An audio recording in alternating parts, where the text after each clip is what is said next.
సతీదేవి శరీర భాగం పడిన వెంటనే మాయమైపోయిన శక్తిపీఠం గురించి ఎప్పుడైనా విన్నారా? అదే ప్రయాగ్రాజ్లో ఉన్న మాధవేశ్వరి శక్తిపీఠం. అందుకే ఈ క్షేత్రాన్ని ఆలోపీదేవి ఆలయం అని కూడా పిలుస్తారు.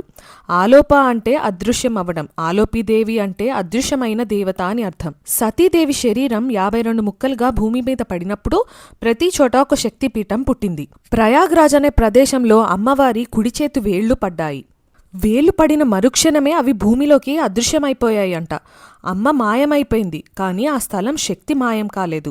ఇదే చివరి స్థలమైంది. సతీదేవి శరీరం పూర్తిగా పడిన ఆఖరి భూమి. అందుకే ఇక్కడ విగ్రహం ఉండదు. విగ్రహానికి బదులుగా ఒక చెక్క ఉయ్యాల ఉంటుంది.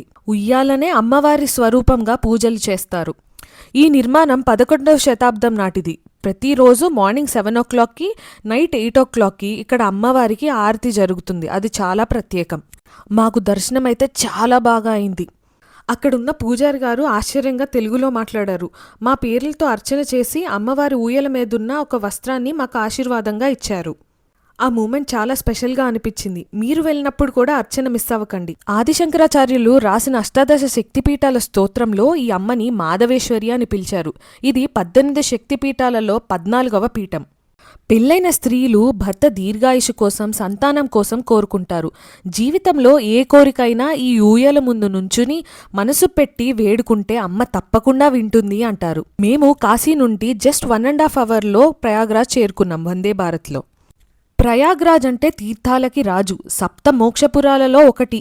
ఇక్కడ చేసిన ప్రార్థన జన్మజన్మల పాపాల్ని పోగొట్టి మోక్షం వరకు తీసుకెళ్తుందని శాస్త్రం చెప్తుంది.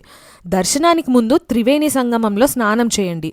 గంగా, యమున, సరస్వతి కలిసే ఈ స్థలంలో మునిగి వస్తే అమ్మవారి దర్శన ఫలితం రెట్టింపవుతుందని నమ్మకం.